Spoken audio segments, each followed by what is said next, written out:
First তো দেখতে হবে, যেটা বুঝতে হবে যে ফ্যামিলিতে কোনো ধরনের ক্যান্সার আছে কি না। যাদের এই ধরনের ক্যান্সার আছে, বিশেষ করে মা মাসি, এই যে ফার্স্ট ডিগ্রি যদি ক্যান্সার থাকে, তবে তাদের তো প্রথম থেকেই একটা কনসিয়াস থাকতে হবে যে আমাদের ক্যান্সার হওয়ার সম্ভাবনা আছে। দ্বিতীয়ত ওই যে বললাম ব্রেস্টের কোনো গুটি যদি থাকে, সেটা যদি বেশ কিছুদিন ধরে আছে এবং তার কোনো পরিবর্তন হচ্ছে না আকারে, তখন কিন্তু আমাদের সাবধানতা অবলম্বন করতে হবে। এবং আমার নিকটবর্তী যে ফিজিশিয়ান আছেন, এখন তো প্রত্যেক ডিস্ট্রিক্ট অঙ্কোলজি সেন্টার হয়ে গেছে, তো সেখানে ক্যান্সার প্রশিক্ষিত ডাক্তারবাবুরা সবাই থাকেন।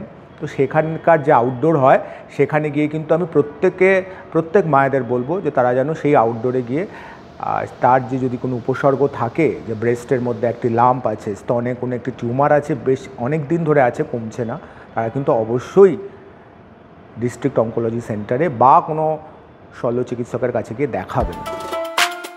ফলো করুন সংবাদ প্রতিদিন ডিজিটাল।